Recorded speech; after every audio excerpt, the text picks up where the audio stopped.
everyone, and welcome back to Truth, Health, and Wellness with Dr. Matt and Deborah St. John. We're excited you've joined us today. We are live, so if you do have any questions, feel free to send them in live on Facebook or call in on the number that'll be on your screen very shortly.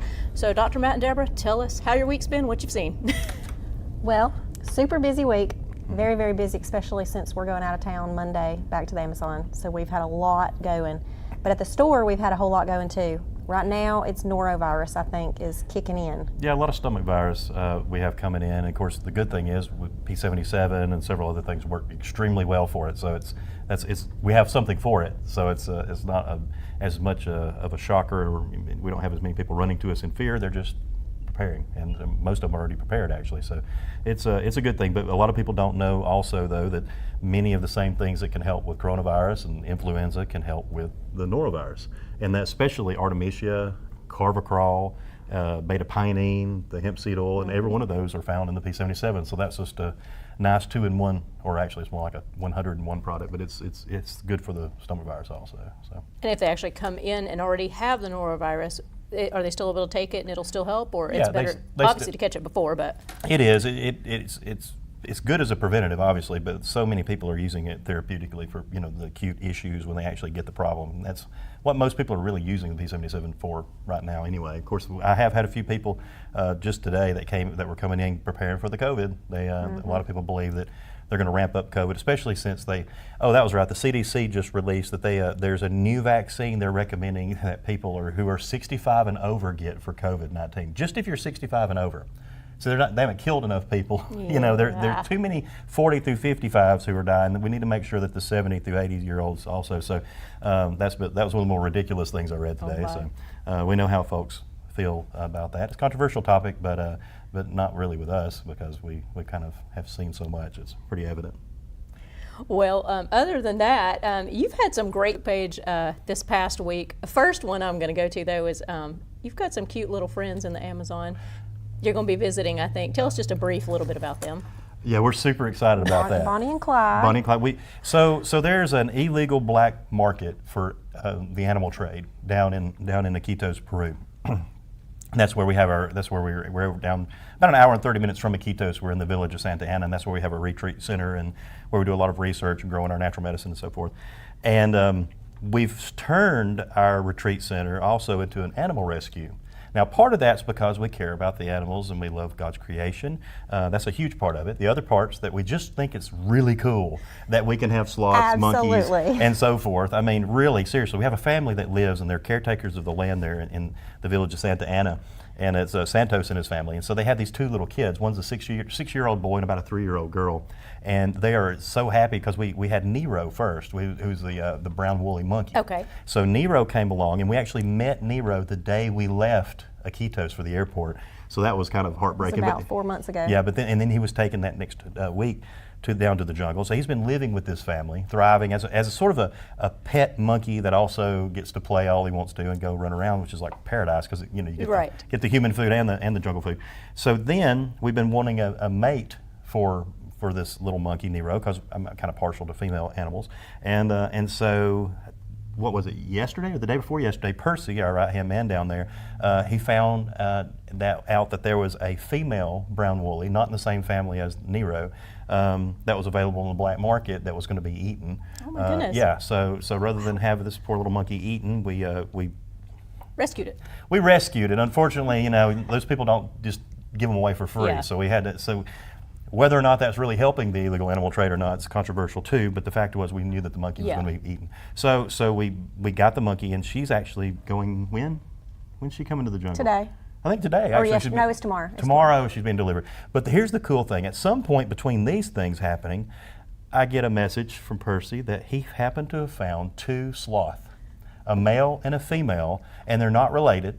And they're not in the same family. Oh, yeah, wow. And so they were both with the same person, and the person was eagerly trying to find somebody and then when the person found out that they were going to the jungle to be re-released into the wild, they gave us a super good price. Wow. And so it was really cool. So long story short, we now have 2 sloth. They're happy in the trees right now at the retreat center, and then we have another female monkey. So if folks want to come down and visit, now you have 2 monkeys and 2 sloths to play with if you want to, and if they want to.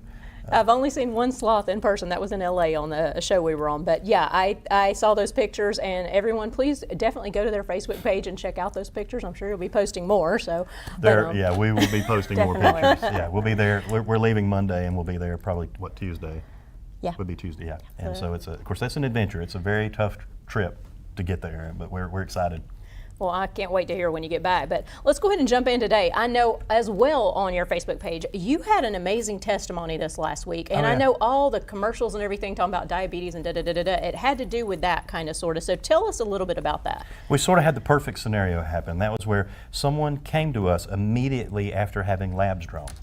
And basically what they said was, I'm tired of all this, of course what they said was, I'm tired of all this doctor's medicine, and so I want to go on the natural. So of course I'm like, well, you can't just cold turkey get off your medications, but they were determined. And so we had to negotiate with them actually, and we like to work with the physicians and the cardiologists and so forth. This individual was pretty dead set, and I'm going to use my cheat sheet here, but I was really impressed with the numbers, because what happened was, after they initially came to me, they waited 1 month after they began taking everything, and they had more labs drawn. So the labs were done on, let's see if I have the dates here. Well, it was just 1 month anyway. I actually put the photos because this individual allowed me, or wanted me actually, to post the pictures. Now, of course, their names nowhere on here, any of their personal information. But her total cholesterol went in 1 month. Now, she was taking, I said, meet Miss X. She came to St. John's Nutrition in January with high glucose, even though she was taking metformin, high triglycerides, and high cholesterol, even though she was taking Crestor, a statin drug, and high blood pressure, even though she was on a blood pressure pill. Now, her cholesterol was 312. That's the total cholesterol. Today, or the day that she came in, or actually the day her labs were done, it's 135. So in 1 month, not on her cholesterol medication, but on her supplements, she went from 312 to 135. Her glucose was 123. Now it's 96. Her triglycerides were 224. Now it's 130, which is incredible. And her A1C was 7.0, and now it's 6.7. And that was after 1 month. And she's medication free, and her life's forever changed. So that was the perfect storm. We love when that happens, when people get labs. And a lot of people think, well, you know, you're doing natural medicine and you want labs. Well, sure, why not? If you're actually doing legitimate natural medicine, you should really enjoy the labs, because they're going to validate what you're doing. The proof's in the labs and the proof's numbers, in the pudding. you know? Yeah, and it's there it is. You can't deny it. And so if people are, diabetic or having trouble with cholesterol and triglycerides, they need to come in and see you. And it would be helpful to have labs. What roughly normally works with that in? Well, in this example, I can probably pull this up from memory. First of all, we don't truly believe that cholesterol and triglyceride issues are the cause of most cardiovascular disease and deaths of cardiovascular disease. It's inflammation. And most really good cardiologists will tell you it's not cholesterol or dietary cholesterol that's killing people, it's too much inflammation from other things that we're getting. And it may be that they're getting too much dietary cholesterol, but that's not always the case. In this particular case, all they did for the, there we go, she began taking Cardio 24/7, red yeast rice, and glucose balance. 3 things, that's it. So she was taking the Cardio 24/7, which has the beetroot and the tamarind and the arginine ornithine combination that helps with to get the nitric oxide boosted and the blood pressure drop. And then the red yeast rice, which is basically a natural statin, and then our glucose balance, which of course was helping to balance their glucose, which is once again the A1C went from 7.0 to 6.7. But the big thing is that cholesterol. It's just amazing how fast it worked. Well, an A1C doesn't move fast either. No, that's very slow 1 month. moving. Yeah. So that was shocking to me. I mean, that's amazing though. Yeah. The whole panel. Yeah, that's great. And it was so neat because she was proud of herself, and she was proud of what had happened and proud of what we had done, and it was so sweet that she wanted to share that. Yeah. That's not very common, and not something that we normally have ever. I don't even know that we've ever done that. But it helps other people see that. Yeah, oh my goodness, this can happen. works. Well, obviously, because this thing's had like 130 shares, and it's just went like wildfire. And I'm thinking, really, that many people needed to see labs? I would have asked for labs a lot faster, because we can order labs. Can we order labs? We can order some labs. We can order some. Yeah. We can also do glyphosate testing. Well, it's really easy now for people to kind of order their own labs. Yeah. You can go to LabCorp basically and get your own labs most of the time. And if not, you can have a family practice physician write a prescription or get them to do it, or call in the order. There's a lot more available now than there's ever been. It's almost to a fault, because now you have I thought I saw something like Hims. I was watching this commercial, and it was a bunch of guys. None of them really looked like a guy, but that's another story. And they were all, sad, and one was depressed, and the other one, he was on his diabetes medication. The other one was this, and they were doing. It was basically a mail order pharmacy. But the wild thing was they had their own doctors. Okay.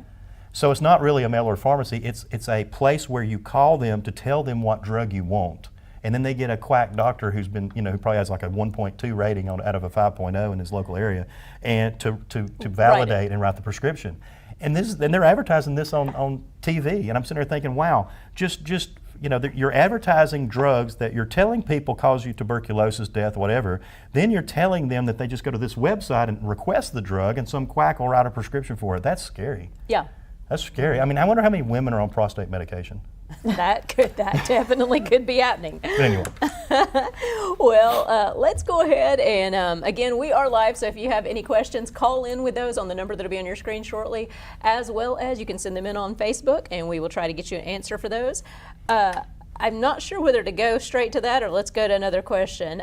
Let's go ahead and jump into this. Let's jump straight in. Look at this. Go for it. How about this? You know what this is? Fire cider. Tell them about fire cider, honey. Fire cider is the apple cider vinegar tonic we were talking about for the last about 4 weeks, because that's how long it has taken for She's it had to orange make. fingers for 4 weeks. We've brewed up about 12 gallons of this. It's really good for just a myriad of things. Some people say it's good for everything, but it's good for inflammation, colds, flus. It's even good for acne. It's good for pain. It's good for your, just basically anything. Oh, what's in it? Oh, what's in it? Mm-hmm. Apple cider vinegar. If I can remember everything, there's a lot in it. I'm gonna test you. Onion. Good job. There's onions, garlic, horseradish, ginger. There's orange and lemon. There's oregano and thyme. There's black peppercorns. There's cinnamon sticks. There's honey. There's jalapenos. I thought you already said that. That's okay though. You're missing 2 things. Well, But you almost have it. Turmeric. turmeric. I should have known that one. Yeah. My orange Actually, you fingers. mentioned turmeric as you were talking about. I was going to say, I thought And then she one did. more thing. One more thing. It's not major, but the terpenes are really good for neuroinflammation. I don't A know. lot of love. Forgot. A lot of love is in there. Rosemary. Rosemary. There you go. Oh, I forgot about Yeah. rosemary. And so we actually have a pretty decent batch that was done, and it's amazing because it's all organic. And Shasta says she wants to try a bottle will. live on the air. Never Not the had whole it bottle at before. one time, but I will try a spoonful. No. Tablespoon. All you One need is a tablespoon a day. That's all you need. And do you take this normally every day, or only when you're feeling like you? How does that normally work for daily. you? People use it as Every a day. tonic. Yeah, Okay. it's just a wellness tonic. I'm It's gonna good let for you your go immune for it. system, and it's good for energy. So if you need a boost of daily Alrighty. energy, take you some. It helps you see better too. Oh, good. All right. You have some. You have it. I don't have anything, but it's fine. Okay. Okay. Well, let's see if I can get it up here without spilling it. If she turns green and passes out, then we'll just have to cut the feed. Is it like take it like a shot? Exactly. Just like I that? actually like that. What do you think? Also- I'm weird, but I really like it. I Well, like do it too. yeah. Isn't It's it really good? Okay, they had me a little scared at first, but no, I really like it. The onion and garlic are subtle. They're way back very- in the back. Yeah, it's It's got like a sweet what's sweet that would make it Honey sweet? is in it, and Okay. then there's cinnamon in it, so you can almost, I think, taste some cinnamon, ginger, honey. Okay. Yeah. I like it. Cool. I think You it's can tell good. there's so a you lot guys going should, on. Yeah. Well, that's yours. It does have a lot. Okay. Well, thank you. I'm going to leave it right here so that we can. And at the end of the show, you can tell us how much extra energy you have. Uh-oh, we might be swinging from these light fixtures in the top. Exactly. But, all right. well, let's go ahead and jump into some more questions. And again, anyone out there, if you have any questions, call or send them in. I'm going to go ahead and let's go to this. If we haven't done this one, I keep hearing a lot about medicinal mushrooms. What are your thoughts on mushrooms and what are they used for? Have you noticed how trendy mushrooms are? Folks watching, are your kids like wearing shirts that have mushrooms on them, like a mushroom with a frog sitting on top Yeah, of it? they're everywhere. They're everywhere. Most of the mushrooms that you're seeing that are, that they have on animation or that they put on, pictures are amanita mushrooms. They're the ones that look like the little Smurf Village mushrooms, where it's a Red top. red top with little white dots. yeah. Right. Well, those are amanitas. Now that we're told they're poisonous, and they are potentially, but also they're psilocybin-containing mushrooms. What's psilocybin? Is a an entheogenic medicine, that's hallucinogenic and promotes pineal gland health. It's also illegal. But actually, amanitas are not illegal. Amanitas are totally legal because they're poisonous. Okay. But I would advise people be very careful. Of course, don't consume any amanita products, and even those that are for sale, be very careful about them because they sell them at like gas stations and stuff. And so it's but other than those types of mushrooms, which are the funny mushrooms that people talk about, there are so many other medicinal mushrooms that are proving again and again and again, every study, that they just have this invaluable nature to human health. Now, reishi mushroom is one of my favorites because it's really common. So good. And it's super inexpensive because it's so common, but it's amazing. It's an antiviral. And I mean, you can tell, reishi mushroom was actually shown to permanently, in some cases, inhibit herpes. The STD, yes. Wow. Yeah. So, I mean, there are actually a ton of people who come to St. John's Nutrition who buy reishi mushroom for that. Does it work with fever blisters as well then in that case? Yes, it does. Both forms of the herpes virus, and it helps with both tremendously, but also during COVID. If you look up, it's kind of funny. Reishi is one of those natural supplements or natural medicines that you can take and just plug in almost any health condition, and then after it put and reishi mushroom. You're like COVID-19 and reishi mushroom. Google, enter, boom. You'll have clinical studies. Pneumonia, bacterial pneumonia in reishi mushroom. There will be a study. Athletic performance in reishi mushroom. There will be a study. It's almost just incredible. And so there's reishi, there's shiitake, there's maitake, which are commonly used for like cancer and for immune therapy and that sort of thing. And then there's just turkey tail and lion's mane, and then there's cordyceps, which a lot of people think is a mushroom, but it's not. What is cordyceps? It's a fungus that grows on the back of a caterpillar. Really? Can you believe that? But does it look anything like a mushroom then? No, not really. Okay. No. So imagine people for like about 3 years of their life taking something called cordyceps, and they're happy. It gives me energy. It helps my immune system. And then you're like, okay, well, are you enjoying your caterpillar fungus? And they'll be like, what are you talking about? Yeah, exactly. And you explain to them that that's where it comes from, and they're a little surprised. So that's a wild one. But there are so many different. What it amounts to, these mushrooms have polysaccharides, and polysaccharides aren't found in many other things in nature like they are in mushrooms, and these polysaccharides have incredible mimicking effects, and they're able to leach nutrients, and that's what they do to a lot of the trees. But what they also have in their own composition are very, very rare nutrients that you can't find anywhere else in nature.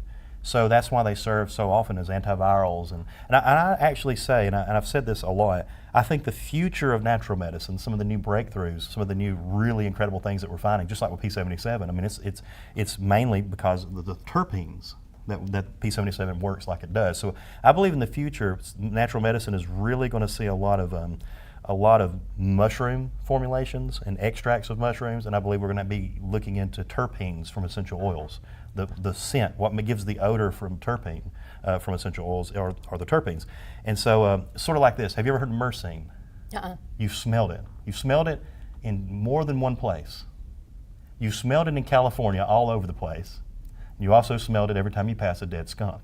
Oh, well, okay, yeah. Tons in California. Interesting, right? Like daily, almost, yeah. So myrcene is this really interesting terpene that's found not only in marijuana or cannabis products. Myrcene is also found in skunk spray. Interesting. Why do skunks spray? In defense mechanism. To do what? Why? In other words, you're spraying this spray. It doesn't kill to keep people away. The attacker. Or attacker, yeah. It's to relax the attacker so much they don't want to kill the skunk. Oh. Myrcene, in and of itself, even though it's just a terpene, is such a relaxant that when they spray the spray, it relaxes the enemy or the attacker or the predator to the point where they don't want to attack it. They don't care as much. They don't care. So if you take it, you're going to keep all these bad people away from you all day long? I don't know. Maybe so. Sounds like if you put out the fumes. Exactly. You put out the fumes. Of course, if you put out the fumes, you'll also be pulled over, interrogated, that is true. Stopped at the mall. That would be true. Frisked potentially, depending on where you are. But no, it's really but it's neat to say. I mean, whoever thought? Why did God put a certain chemical, and it's a cellular structure that makes the smell. So why did God put that in marijuana or cannabis, and then also say, I think an animal needs it too. Let's stick it in the back of a skunk. How interesting is that? So it shows us in nature how how God didn't make any mistakes, how creation is so incredible, and how there's always an answer. Nothing happens by accident. So everything happens because of some sort of chemical reaction or reaction within the body. You don't even think of something without there being a multitude of chemical reactions going on. So there's a reason for everything. And in the case of that, that's the myrcene helps to relax the predators of the skunk. Well, I have a question back to the mushrooms really quick, because so many people do eat them in restaurants like Portobello and the ones you buy in the grocery store, the white and the brown ones. Do those contain as many nutrients as other ones you're talking about, or no? Maybe not quite as many of the immune fighting, the immune system building, white blood cell building, T cell enhancing, but they all do. Okay. They all have They some. might not have as much, but they all have some. Okay. If they're edible, then they're valuable. Okay. If you cook them though, does it take out some of the? It can. A little bit. But once again, some can't even, you don't even want to consume raw. I mean, raw. I know, meat, yeah. So but cooking can denature a little bit, but not for the most part. Okay, that's good to know. Well, let's go on to another one here. Seems like we went to that one last week. Do we want to go back to what are your thoughts on using mask for the virus, since we mentioned the possibility of people thinking that's coming back? Yeah, masks don't work unless they're an N95 or a KN95 or above. Basically, if you don't look like E.T. or an alien or that horrible Metallica video years ago I saw one, then you're really doing no good. Now, whether or not should you be persecuted for wearing a mask? Should you be ridiculed for wearing a mask? Of course not. If somebody's wearing a mask, most likely they're sick. Yeah. And if they're sick, that's nice of them to wear something to cover their face, I guess. But you're really not doing yourself any good or anyone else any good. So that's part of the problem too. If you're made to wear the mask, you just have to wear the mask. We just found out that in Peru they just had they have literally a national emergency that they just had of dengue, which is this. So. But they may not know. Explain dengue to them Well, briefly. it's a mosquito-borne illness. When you get bit by the mosquito, it gives you a high fever, and it makes you really sick. They've had about 40 people die, just flat out die from it. Oh, wow. If you don't get quick treatment, it can. And we're bringing down 2 cases. We're bringing down 24 bottles to Iquitos of our P77, and it's extremely effective against dengue. And it's been working for dengue down there for the people that we've left it with. So we're excited about being able to bring that, but we need a lot more. Yeah. We really are trying to work with the Peruvian government about getting licensing to actually provide. The problem is that everyone there is so poor, they can't afford much of anything. So we're going to have to do it through the nonprofit. And the way I look at it is, if we give it to them, they ought to take it. Yeah. And especially if it works. Well, they won't let us ship any down either. No, it can't come. It can't be shipped in. We have to carry it. They freeze it at customs every time we try to ship it there, regardless of why. So it's kind of sad. Yeah. But we found out that this is going on. So as we're going in, there's a chance that once we get on that flight that goes from Lima to Iquitos, that they're going to. One time they actually made me. They stood me there and would not let anybody else on the plane or me on the plane until I double masked. He had one on, but he didn't have 2, so they weren't letting him keep going. I was about to get thrown out of the country, and thankfully she had an extra mask, and everybody was calm me down a little bit, but I just shut up and had my mask. I kept eyeballing that. Seriously. That lady. He does not like one mask, much Right, less. right. Yeah, don't make me wear a mask or stand in the line I don't need to stand in. Well, on to another question. I have a fungus under my toenail that will not go away. Can you help? Well, I mean, that's not funny, but it's neat to hear questions like that sometimes that are just. I mean, this is a nagging issue. This is something that keeps people from wearing sandals. This is something that keeps people from being comfortable in the summer. They're running around in steel-toed boots during the when everybody else is at the beach. Exactly. That's no fun. And so I understand it's annoying.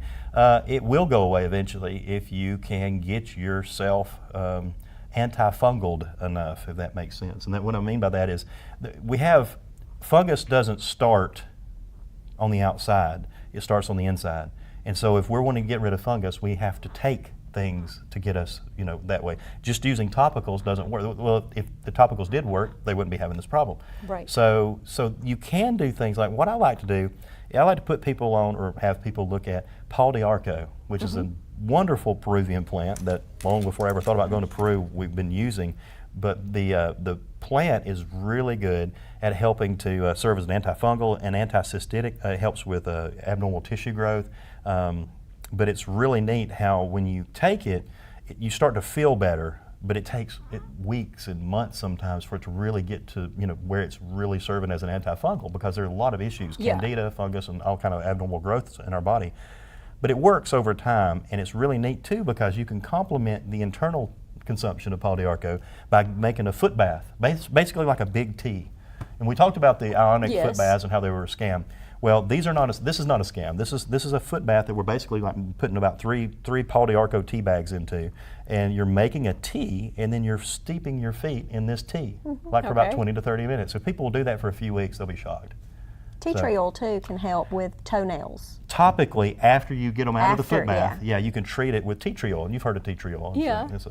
It was very popular years ago, but and I'm not a huge tea tree oil fan as much as a lot of other people. I've seen a lot of people using it topically on their face and it causing more problems than helping. But for fungus, it is good, and so treating it with that after you get them out of the foot bath can be a real plus. And what if you just drank the Paul d'Arco tea with that? Yeah, I'm wanting people just to drink the tea or take the capsules or do a tincture while they're also doing the foot bath. Yeah. Foot bath. Okay. Inside out.